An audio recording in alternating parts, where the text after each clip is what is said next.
You're getting spied on. Okay, great. Let's just give me 2 seconds.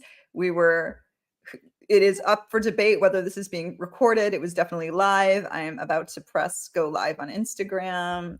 Okay, people. And I should say, if you're watching on Instagram, hop on over to YouTube so you can join the conversation. I am here today. I am Vivi with Vivian. I love this. I love this so much for us. I just said my own name. And we kind of have matching outfits on. We do. Well, you can count on me for black. Me too. Like someone else, someone was like, I was shopping with a friend of mine yesterday, and she's like, do you ever like not wear black? And I'm like, well, I have some pieces, but I'm really considering dyeing them black because why anything else? The only problem with the black is that I feel like as a person who's not exceptionally organized, I have very specific black things that I'm looking for. And then it becomes this wild hunt for the specific black thing. Yeah. Oh, I can't do that. I can't. That's why I don't know how about you, but like I'm all about the capsule wardrobe and wearing like just multiples of the same thing. Yes, I have many repeats. Yes. Now we were just talking about Chicago. Do you know production mode? No.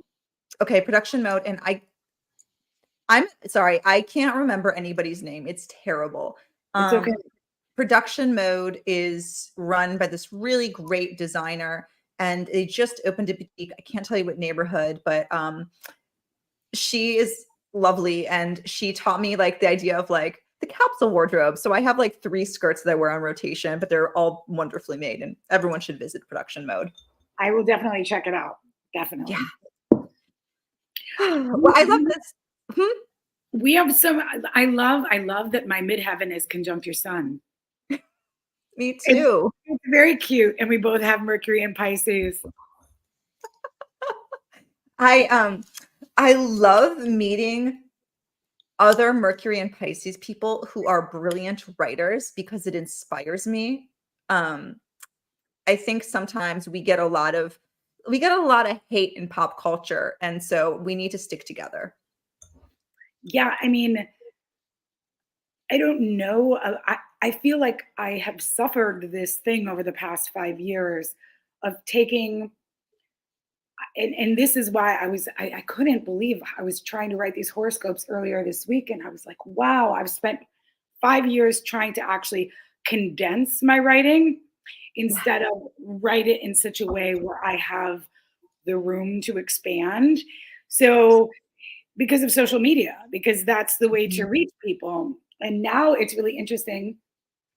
I think we are going to go back to more expansion of written word and shorter form prose, at least out in the world, as we move towards Jupiter and Gemini, honestly. Ooh, I totally feel that, with especially recently thinking about the platforms where I do my astrological work and where I'm getting the most traction and where I feel like I'm actually building community these days. And it like Substack is really I know there was some controversy. Substack had like a moment, but it does feel like platforms like Substack, people are really hungry to actually engage with people in more than just like, Twitter size, thread size, whatever you call it, sized bites. Yeah, definitely. I just joined Substack and I have to figure out my subscription notifications because the bells are giving me anxiety.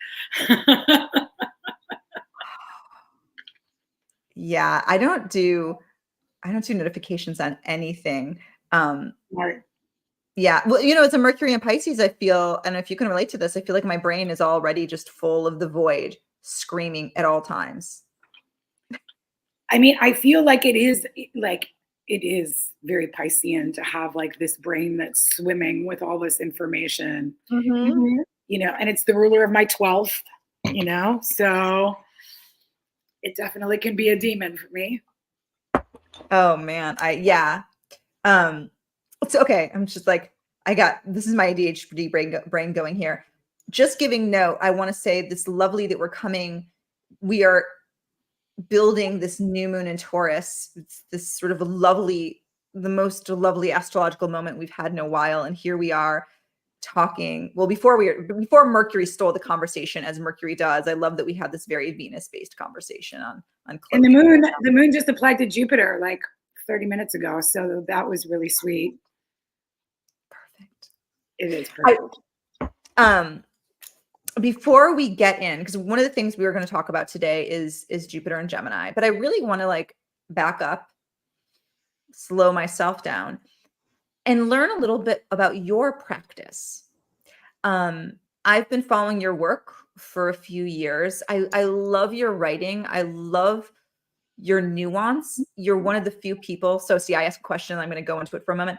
I love the way that you really can take note of the moment-to-moment astrology in a way that feels like a meditation, like a gratitude practice, as opposed to like people screaming at me on their cameras. Yeah. And I know that you're also, I don't know if you use the word yogi, but you are a yoga instructor, what word do you use? I mean, at this point, I'm solely a practitioner, but I have been in the yoga world for 23 years or so at this point. And I think yoga is actually what led me back to astrology. Yeah. And the nature of my experience with yoga is a very deeply spiritual one. And I think that informs all of my work. Yeah.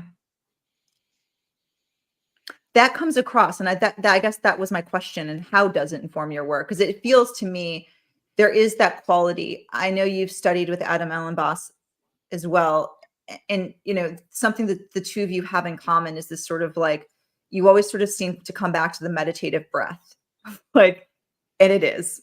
I mean, you have to, especially. I think we have been in some very, very challenging astrology, and I do not subscribe to just to put a base down. I do not subscribe to everything that happens to us as individuals in this life is redeemable. Mm-hmm. Not everything can be positive. However, we can use the moments where things are challenging and are not positive to provide meaning, or at least like make us feel like we are connected to something bigger as we move through challenges. Like I really struggle with a lot of the spiritual language out there that seems to try to turn everything into rainbows and butterflies, because it's not. I mean, how much of our life is spent doing very mundane things like showering and cleaning and whatever, but that doesn't mean that that is still not connected to greater meaning within our lives. So hopefully that's what comes through while communicating the language of astrology. Yeah, I definitely, there is that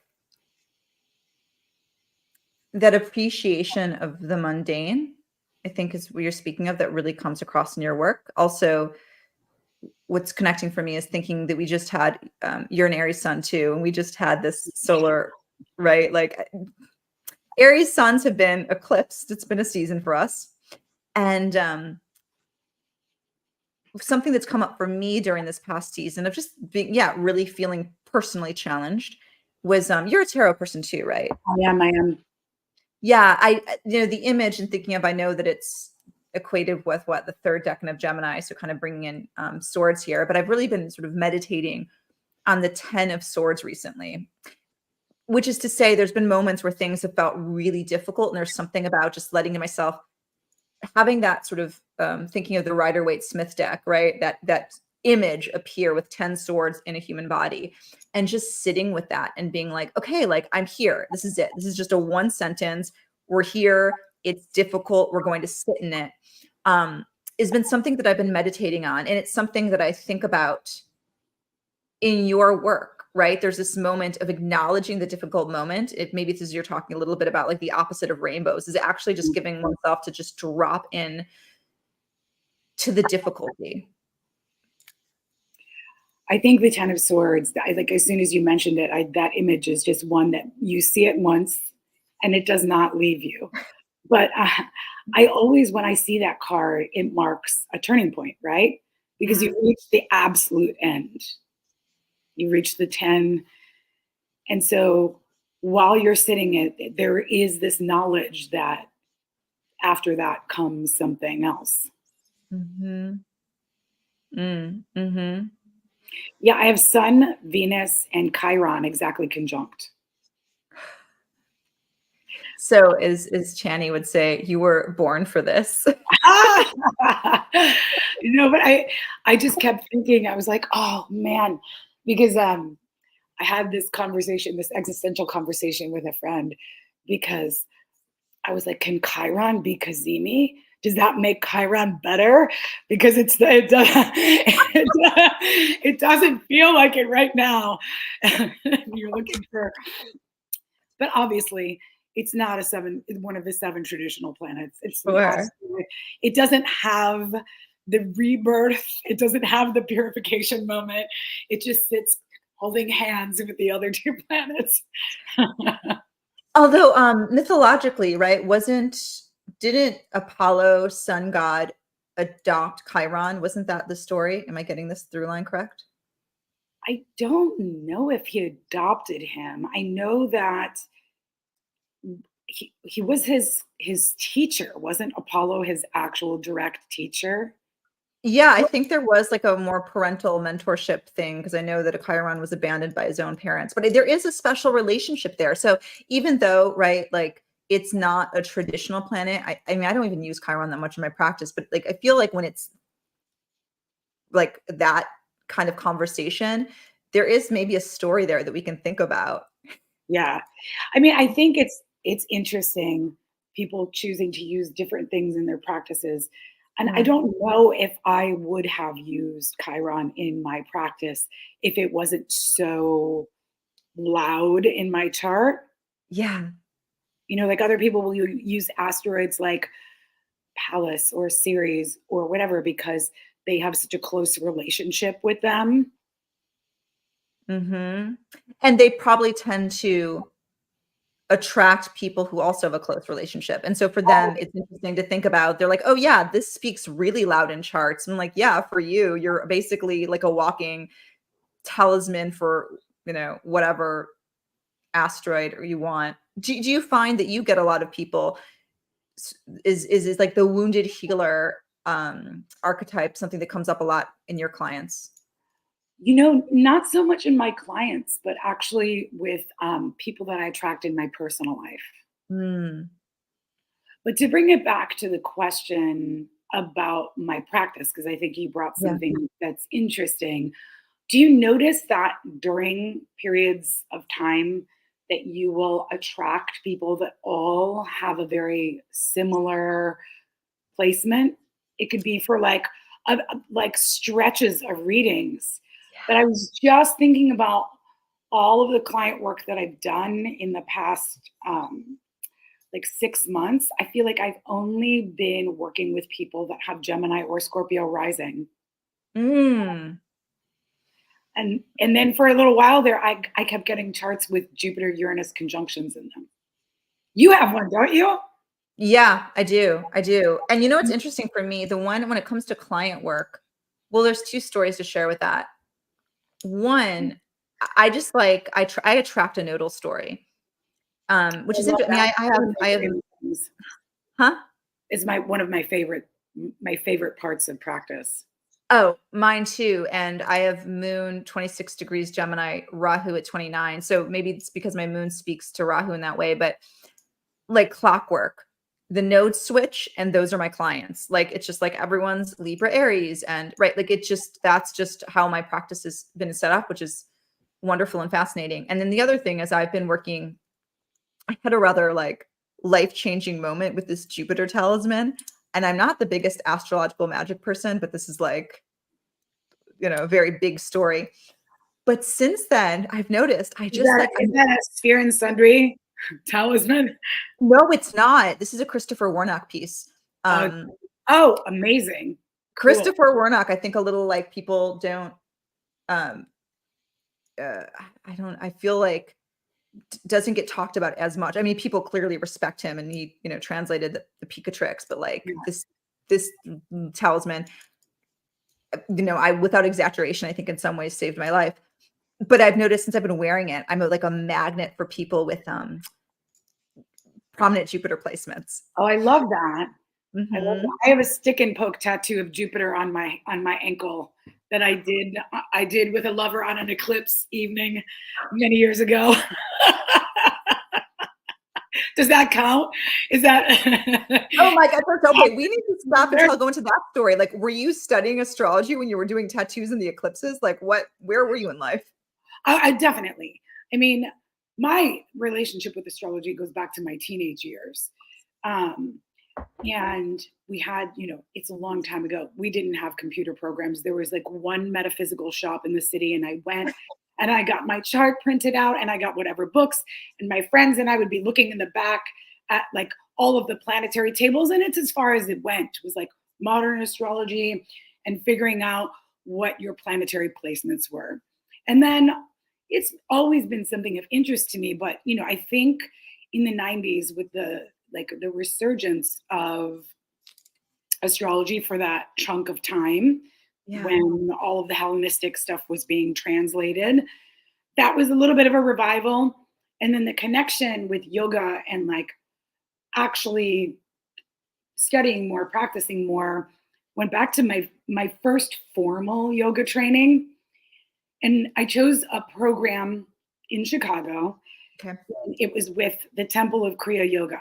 And it was one that was affordable and I could do it because I had a pretty strong asana practice at that time and I was really looking to deepen it. So I signed up because it was local and it was affordable. And when I went in, I was like, ooh, I did the Aries thing and I jumped in. This is not at all what I wanted because it was like the most woo and strange yoga training. The focus on practice, the asana was like very secondary and it was very traditional Iyengar. But there were Swamis, and Goswami Kriyananda was the one who founded the school.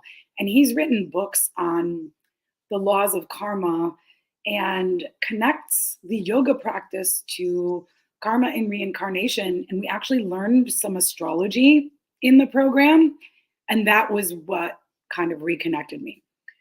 And then fast forward, I was moving from doing these like kind of yoga sort of pop astrology workshops with some collaborators that were yoga teachers.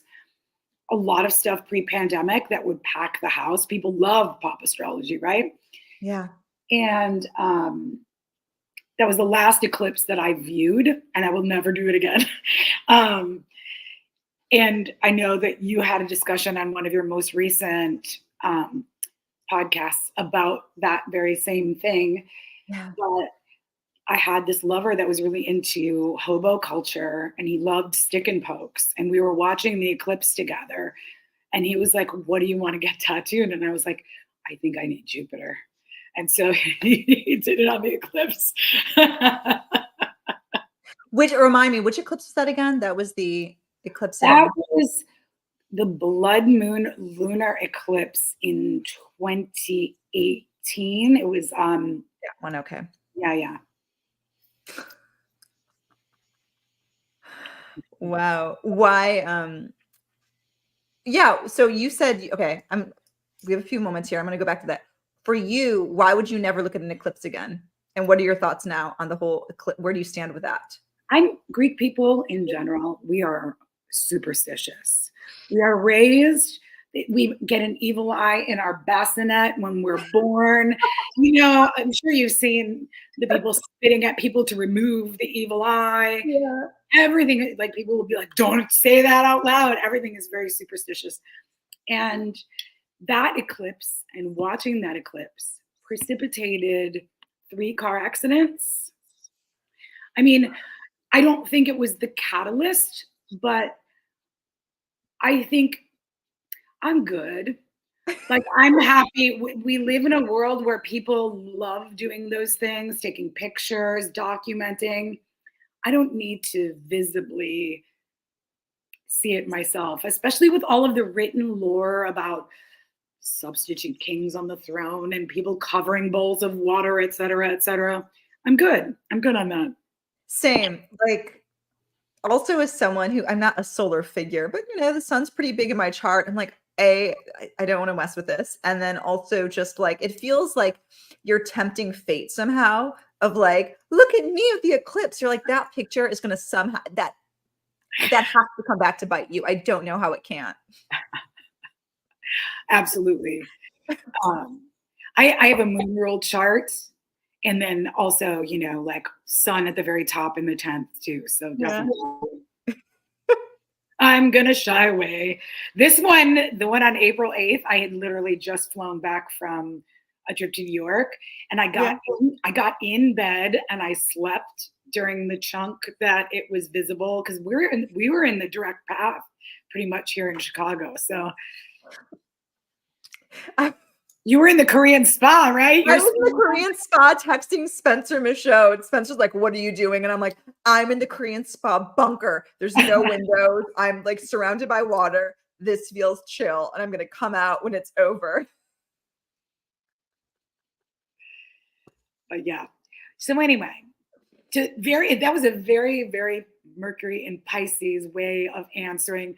My practice primarily at this point is counseling astrology. Like I know a lot of people are trying to shy away from reading for people, but I love reading for people. Like I actually feel it's one of those things that no matter how I feel in my day, I usually feel revived by it or inspired by it, or it like at this point, the way that my social life is, interacting on that level, no matter how heavy it is, feels like connecting on a deep human level.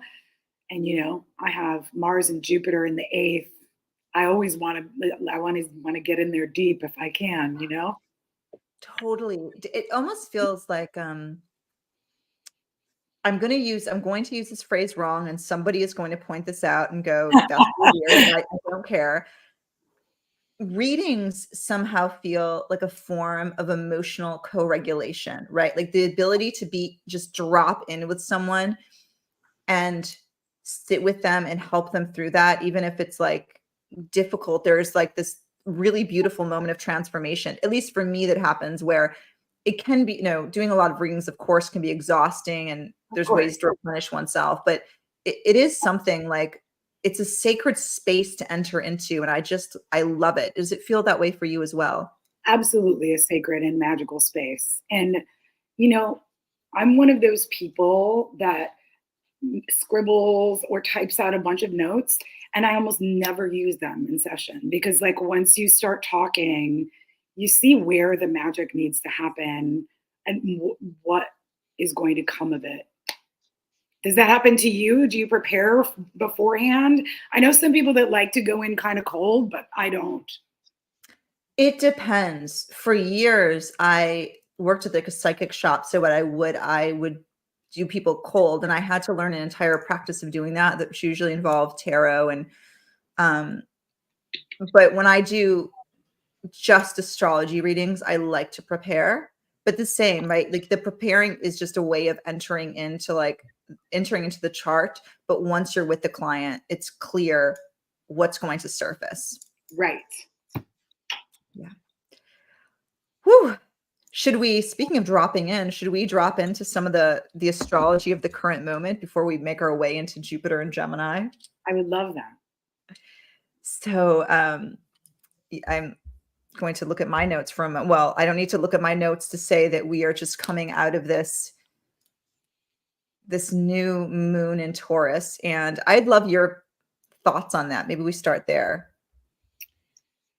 I mean, to me, it feels like this new moon is like the first opportunity to engage with the last bit of Jupiter and Taurus. Yes. It's like we're stepping into this space that is actually just blossoming now, which makes complete sense when you think about the fixed Earth temple of Taurus. I have a lot of Taurus in my life, and I have a Taurus moon, and nothing can be rushed with Taurus. Um, and I feel like we had so much engagement with the malefics over the last 6 weeks. Mhm. And we're actually engaging with the two benefics for this sweet little period of time. And it always feels a little bit melancholy to say goodbye to Jupiter in any sign, you know. So I feel a little romantic about this moon, which is appropriate for a Venus ruled moon. I mean, a Venus perfection.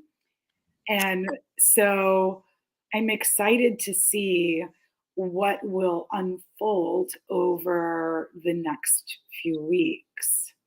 Uranus, of course, being the fly, the fly in the ointment, or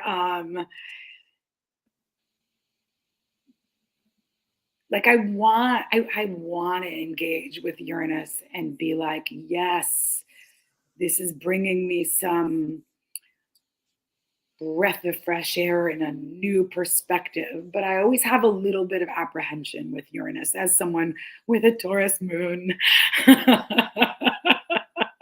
I was writing in my notes.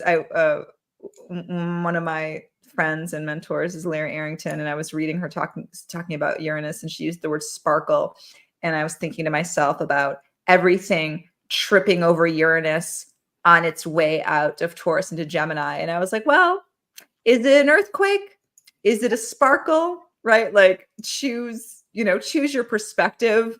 If it's a sparkle, it's like one of those sparkles that kind of like blinds your eye, so you like crash the car. But that's just me, maybe. I mean, I love Uranus in a chart. Like when we're just looking at the natal promise, Yeah. and we're looking at someone's potential to be somewhat irreverent or unusual, in the chart, like I'm super into that. And when we're looking at it like as a transit, I am a little bit of a worrier by nature. I'm trying to work against that, but I feel like it's one of those things. I was thinking when I was making notes about this moon and that Mhm. the moon was on one side, Jupiter was on the other, and Uranus was right next to it. So yesterday I was like, why does not this moon not feel lush? Why doesn't it feel like a nap in the garden with the sun and like a slight breeze? And I was like, oh yeah, because we're still working with the nature of the Jupiter Uranus conjunction, even in this lunar cycle, right? Totally. You know what this is so basic of me, but I don't care. I'm going to use a spin class analogy. Yeah. I I love a Peloton. Um, we'll own it. But like it's almost like you've been having like the most grueling ride of your life. And then they're like, oh, it's flat hill for like 5 minutes. And then we're going to do, what is it? Intervals or something like this, right? So it's that moment you're like, oh, I can catch my breath. This feels really nice. But like knowing that there's something choppy ahead. Yeah. Yeah, for sure. I mean, I still do think that I've been looking at this lunation the whole year because it feels like the first opportunity that we've had to really try to mentally call anything in that has real potential for growth. So that part I'm very excited about. I'm also really excited about a couple big transits this month. Um, how did you experience this new moon yesterday? It's think. It was interesting because I also noticed there was a bit of Saturn conversation happening yesterday too. It felt, I mean, it's hard to just personally, it was interesting. Yesterday to me felt a little bit of like there was a calm, but it wasn't quite lush. I will say that ever since I could definitely feel the moon moving into Taurus, I'm starting to feel like some stability after what was a really big tumultuous eclipse season. So just like in general, I can definitely feel it does feel like very much like seeds planting, right? Yeah. I could start to go like it feels like the debris with this new moon, I can start to see the debris clearing away and like I can see the path forward. I know if that's too big, but yeah, that's for me. It's been this moment of like, okay, now what do we want to plant and like or what has been planted? And what's underneath everything that just transpired. Yeah. What about you? Does that resonate with your experience as also someone who was probably, I'm sure, had a tumultuous eclipse season? I did. I mean, it's my nodal cross too. So it just felt like I walked in to that eclipse season with both trepidation and huge optimism, right? I'm like, okay, the North Node in my 10th, I'm gonna be done with my Chiron return and it's gonna open me, it's gonna blow these doors open. And it did blow the doors open, but it's never, as long as I've been tracking eclipse cycles, like I have this preconceived idea about what topics are going to be activated, how they're going to show themselves, and it's still like within the realm of possibilities, but it Right. never fails to surprise me with something different. And I do feel like stepping into a space of growth is on the horizon. Like I can see where I'm moving now. So there is the grounded energy of a fixed earth moon, you know? Hmm. I like what you said about the unexpected nature of the nodes to eclipses. I was my friend Brian and I were being a little cheeky. We had this never, by the way, schedule a podcast recording for the middle of eclipses. It's just not going to come out. But we were thinking about the nodal cycle as like psychedelic protocols for the nodal cycle. But I think there is something, to me, the most profound like nodal astrological moments are the big aha ones where you like noticed an actual shift in your perspective, right? Like those moments you're like, wow, like I literally feel like I'm seeing the world in a completely new way. Like Yeah. those moments, like it's not just an unexpected thing, but there's an actual change in worldview. Have you? I don't feel like I've been getting a lot of those this month. Um, I definitely see like not quite as pronounced as an aha moment, but I do see that I'm having like realizations about what's shifting Yeah. in the area of where the eclipses are happening. The last cycle, the Taurus and Scorpio one, was more like big, sudden, about face. This Yeah. one, like oddly, across like the angles, is feeling like the messages are coming through a little bit more slowly. Mm. Mm. I will agree to that. And I think the big aha moments for me to add can sometimes happen on a very mundane level. Like there's so just like a slight change in consciousness, like realizing I talk fast. Not surprising to anyone I know, but to me, Do you talk fast? I feel like you have a very measured cadence. that is something I work on. But if I get like casual and excited, I can very fast Mercury. Yeah. But yeah, like those very like subtle mundane moments of like, aha, oh, okay, which again speaks to your what you were saying earlier, that a lot of astrology isn't these sort of like dramatic life changes, but something as simple, as a new thought that comes to you in the shower. Right. I mean, most of life is spent doing these things.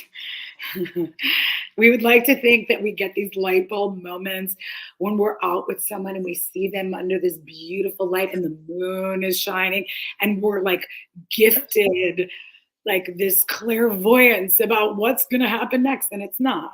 It's not.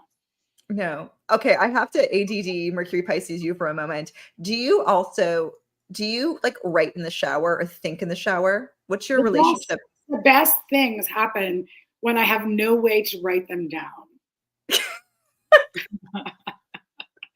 And I've taken to like making voice notes into my notes app so that I can take care of them later. Yeah. But I'll have to like stop because I lose it entirely otherwise. But a lot happens in the shower. I have a deep connection to water, Mercury, right? Mm-hmm.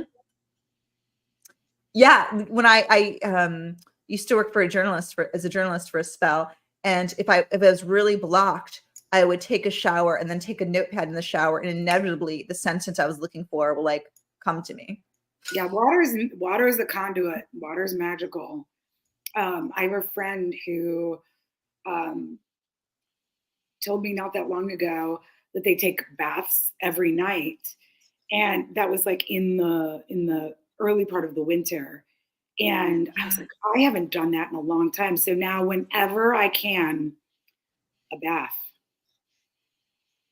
Ooh, I love that. Do you have any bath rituals? I mean, mostly just like really heavy salt baths because I feel like I'm a psychic sponge and I pick up on things very easily. And that Yeah. seems to be very grounding. I do have like a Friday ritual for Venus. So, that's been for a little while now, but it feels extra important during a Venus year.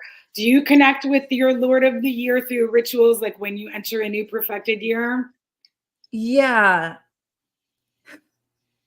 It's interesting. I'm in a deep Saturn moment. A lot of like it's my perfected time lord and circumambulations and zodiacal releasing. There's both Saturn sort of there too. But yeah, Saturn's a tricky one. I think Saturn has been a ritual around discipline in general. It probably need a better ritual for Saturn, but I think that's been the big concept is just thinking about it. Yeah, The only making my way life. the only way that I feel, because I feel like like I feel like I connect very deeply with Saturn, and the way that I make friends with Saturn is remembering that Saturn is the gateway to the gods and governed magic. Oh. And I feel like I can deal with the challenge of Saturn if I know that it's also connected deeply to magic and to that which is invisible. Like that's my line in to Saturn. Oh, I love that. And Saturn, I'm sorry, I can't remember your chart at the moment. I'm really bad at it. Do you have Saturn feels to be really prominent in is Saturn prominent in your chart? I mean, I have it in the 12th in Gemini. Okay. But it's also, I think the most prominent thing in my chart really is that Mars Jupiter conjunction in the 8th, because that ends up ruling the 4 Aries placements, the Scorpio house, the 6th house, and then the 9th house as well. So those 2 planets, everything comes back to them and they're in Aquarius. So I feel like Saturn is ever present. Yeah, you look like a child of Saturn, which is I have Saturn on an angle, and so I feel we're both solar people with Saturnian presence. Yeah, I take that as a huge compliment. Oh, I think so too. Like I feel very lucky to have. If I didn't have a relationship with Saturn in my chart, I love this idea that it's the gateway to the gods. Is that what you said? Yeah. Oh, that's so beautiful. I'm going to think about that forever. But I think Saturn, I don't know, Saturn can be something like the weight of Saturn can be something that's actually very comforting, Yeah. especially for someone with a lot of fire and air in their charts. Yeah. Yeah, definitely. Wow. Okay. So this is interesting. Now we're moving back. I'm moving back into this Jupiter and Gemini conversation. So for you, that's going to be the Jupiter Saturn conjunction in your chart. Oh yeah. And currently that's the reason that I'm like trying to connect very deeply with the magical aspects of Saturn is Yeah. currently Saturn is less than 3 degrees away from my Mercury and in a square with natal Saturn. So I'm experiencing the Pisces Saturn square before Jupiter's entrance, like on a personal level. Mm. How, yeah. Do you mind talking a little bit about that? Like what has that Saturn Mercury conversation meant for you on multiple levels? As soon as it literally, as soon as it got within 3 degrees, I was like, wow, I feel like my normal everyday mental processes, like Mhm. looking at the sky for the day or making notes for a reading or thinking about what I want to talk about or think about in terms of astrology. It seems very slow. I Mm. also feel very stupid. I'm joking, but it really feels um, like almost like this mystical fog has descended. I don't Mm. know if I'm really understanding the connection of the square yet, but the Saturn approaching Mercury is pronounced. It feels like everything is slowing down. I definitely have felt a little bit more connected to being blue, which as someone who has a lot of air in their chart, like I lean more anxious than Yeah. depressed. Okay. So when I hit a period where I'm feeling like low or diminished spirit or energy, I'm like, what is happening in my chart right now? Because it's not very typical. Do you think, um, not as a way to bypass, but maybe as a way to lean in, do you think there is a helpful lesson to the slowness? Like, what do you, is there, yeah, something coming out of this? I mean, definitely. The fact that I sat down to write these horoscopes and it was a practice that I hadn't engaged with in years. Like Mhm. sitting down to write something that was a specific length of words and could encompass many things.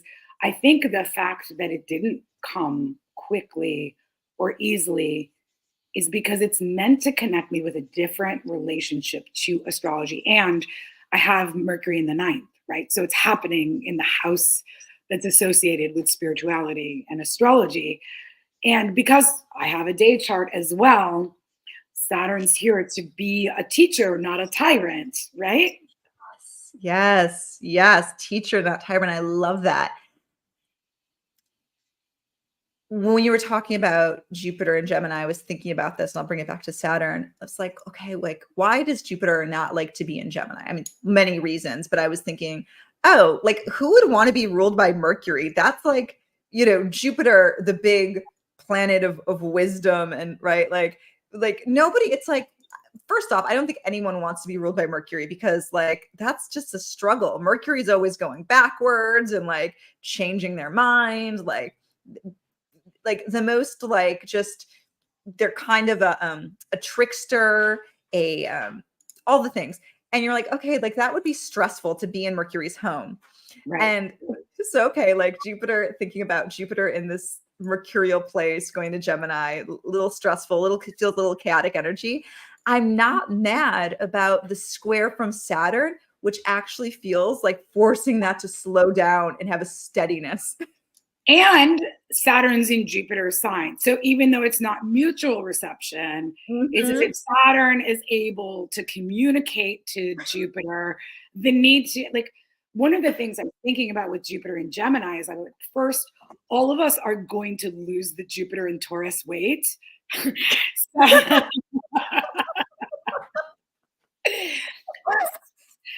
Second, I just think that, it's a gift. I think we are going to experience new levels of communication, curiosity, like even an engagement with questioning and skepticism, like governed by Jupiter, right? The connection of this mercurial energy, but also it's still Jupiter. And then we have Saturn coming to rein it in and to provide a little bit of, okay, you can question, but we're not going to go off the rails, right? Yes, thank you for putting it like that. I love it thinking about Saturn in Jupiter's home. That to me, it's something that actually feels quite comforting. Yeah. Now that's the thing we forget too, right? Like it's easy to like, I don't know, it's easy to make an enemy out of Saturn, but I think Saturn also is like that container is so crucial. Everything has a limit. Mhm. Everything has an end, as much as we would like things not to have endings, things that feel really good. But I think this is a radical departure for Jupiter to Yeah. go from something that is like the little engine that could into this kind of erratic sort of. I mean, I was thinking a lot over the past couple days. I mean, my favorite thing when I think about Mercury is that Mercury can go into the underworld and come Yeah. back, and will return to the underworld and come back and be unscathed.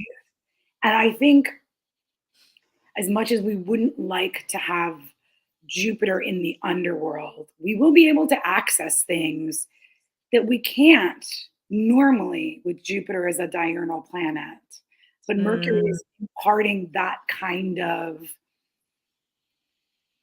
larger scope of territory. yeah.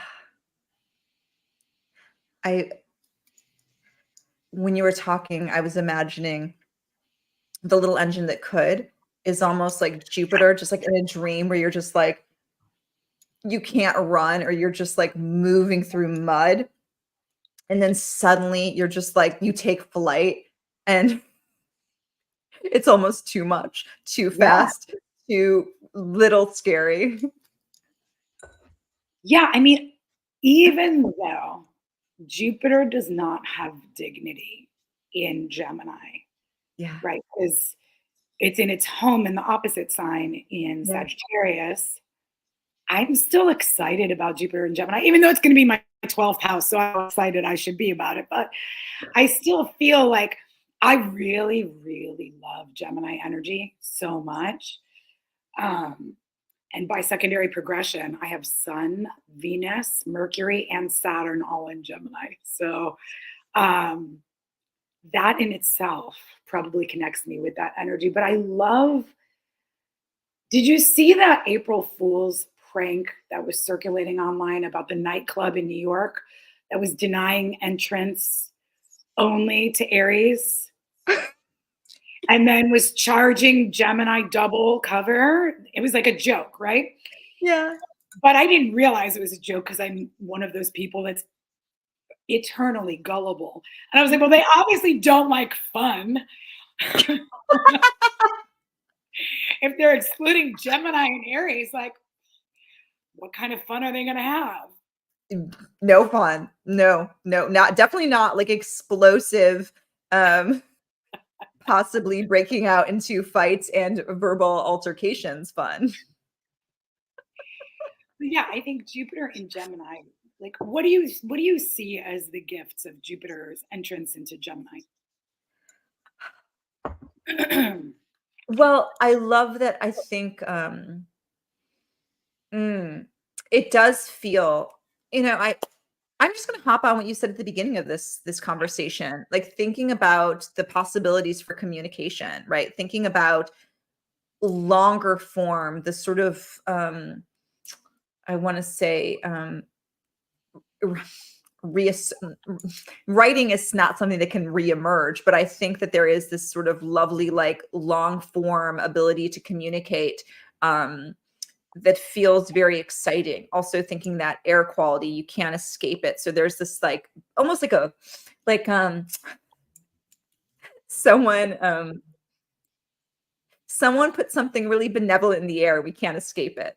Right. It can feel a lot at times. It can feel like the multiplicity of ideas, which can feel overwhelming, but also really exciting.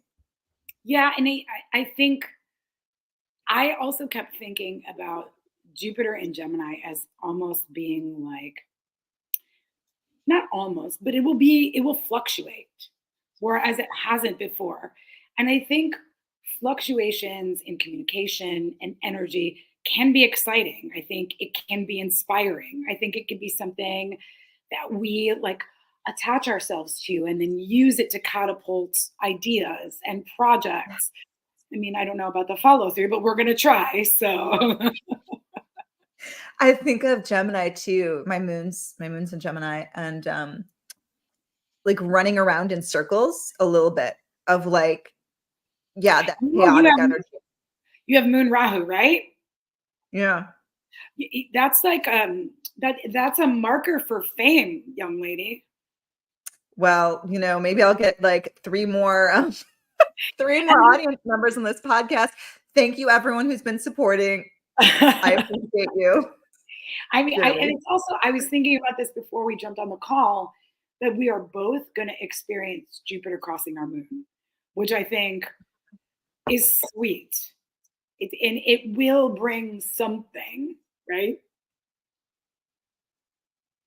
I was thinking about your 12th house though, because it like, and this is something, yes, we are people who've lived on this planet a few circles. This isn't our first rodeo. And I think that that's the beautiful thing when you start to approach difficult transits with enough time on the planet, Yeah. because they become this is very Saturnian, right? They can start to mature and become these really beautiful gifts. And I'm just thinking like, wow, like Jupiter, your Jupiter return. Wait, I'm gonna get this. No, Saturn and Jupiter. Jupiter is returning to your Saturn in the 12th. Wow. Am I getting that right? You have Saturn in Gemini. No. You're right. Jupiter is returning to my Saturn in the 12th. Yes, Jupiter's returning to your Saturn in the 12th, and thinking that you are right, like you are engaged in a 12th house vocation, right? You are this sort of have created this monastery where you write and you share and you study, and even your yogic stuff feels very 12th house. And so having Jupiter come to bless that Saturn, all the work you've put into that Saturn feels like a gorgeous container is being created. I love that. I love that perspective. That makes me feel much better about this upcoming period of time. I don't know. I feel like I am actively working with Saturn differently than I was even 5 years ago. I think part of that was, Jupiter and Saturn were in Aquarius at the same time. Mhm. So while I was like really thinking I was going to inherit millions of dollars as Jupiter returned to my Jupiter in the eighth, that was not the case. But I think at that point, I think as we all did, Saturn in Aquarius was probably the character building Saturn transit of all of the trackable years, in my humble opinion. Did you also have that experience? I think that was the longest Saturn period that I can remember. Because for me, it was my Saturn square. It was Saturn the 7th. And, it's interesting because I think, a lot of astrologers say Saturn, your 7th, you either get married or divorced. But for me, it was really neither. It was like learning how to do relationship at every level for the first time. And it wasn't an easy process. And it was something that was really like, I think I'm now understanding the gifts of Saturn is well into Pisces, but definitely character building for sure. I thought about it because at the end of Saturn in Aquarius, Saturn was squaring my moon. And that was like the first time where I was like, okay, I know what's coming. and I'm really going to sit with this and I'm going to deal with it. And I know that it's going to be the Eeyore cloud and but it's manageable, right? Yeah. Excuse me. Isn't it beautiful? But I mean, to me, you kind of mentioned this at the beginning, the gifts of astrology, but I can't get over how much my own life has changed by being able to look at the sky, look at a chart, see an Eeyore cloud, understand it's there, and that it won't be forever. That like complete game changer. It really is. I mean, we've always been told by people older than us that, if things are bad, remember nothing is temporary. If things are good, Yeah. remember nothing is temporary. But to actually be able to place it into a very specific chunk of time and know, like, I can manage a week of a Mars transit, right? Or I can manage a 3-month learning process with Saturn.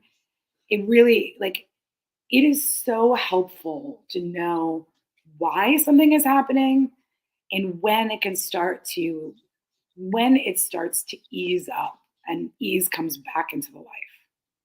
Yes. A phrase that's been coming through my head ever since that Jupiter Mercury Cazimi moment in Pisces, which just felt like we were all in an Eeyore hole. Um, the phrase that has surfaced is, "We can do hard things."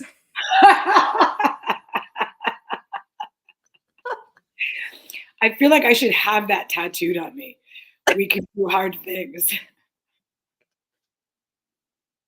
The collective us, all of our parts, we can do hard things.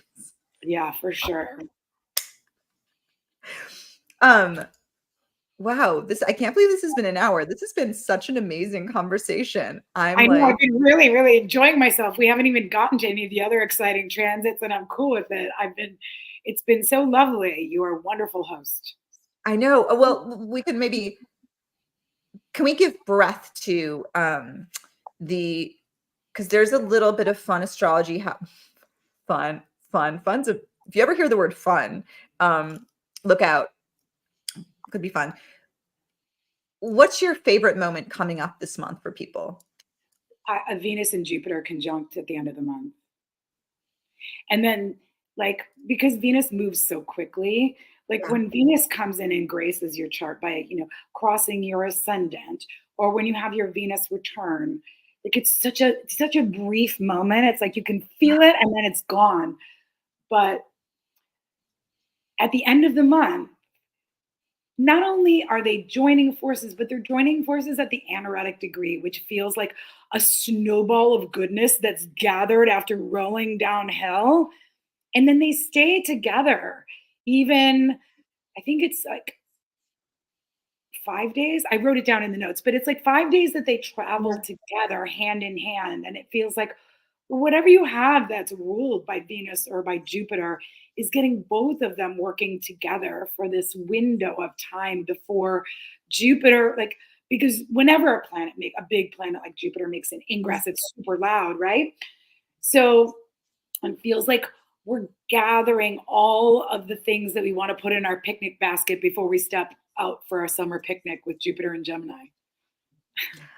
I love that so much. Also, too, how sweet that it's Venus is the host of this lovely conversation at the anaretic degree. Like, that's gorgeous. That's the beauty we need. Yeah, we do. We definitely do.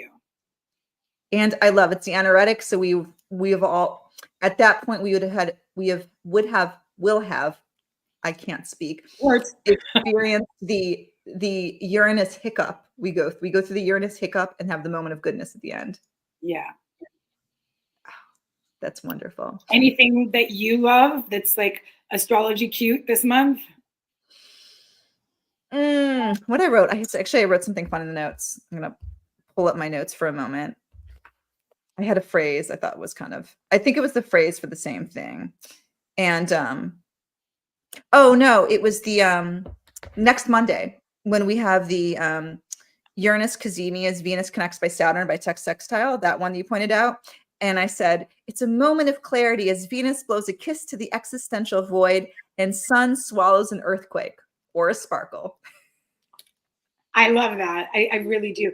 I think in that context, Yeah. I'm less worried about Uranus, Yeah, it does feel like there is some moments of the astrology this month that feel like we're going to get there's going to be a Martial conversation, because there is that Martial Aries eclipse story. There is that the Saturn Pisces story. And I think there's going to be a few moments this month where all of those kind of like are brought up again.